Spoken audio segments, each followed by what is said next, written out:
হাদি হত্যার বিচার চাইতে গিয়ে ইনকিলাব মঞ্চ আক্রমণের শিকার হয়েছে। এই হামলা ন্যাক্কারজনক। শহীদ হাদি হত্যার বিচার চাওয়া কোনো অপরাধ হতে পারে না। অবশ্যই এটা নিরপেক্ষ তদন্ত করতে হবে, বের করতে হবে কে এর পিছনে।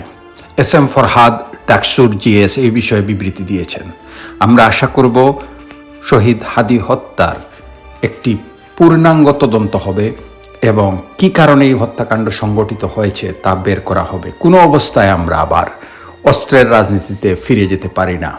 শেখ হাসিনার ভারত পলায়ন থেকে শুরু করে ভারতের আধিপত্য এবং উপনিবেশিকতাবাদের বাইরে আসতে আমাদের যে ক্ষতি হয়েছে সেই ক্ষতি আমাদেরকে পুষিয়ে নিতে হবে।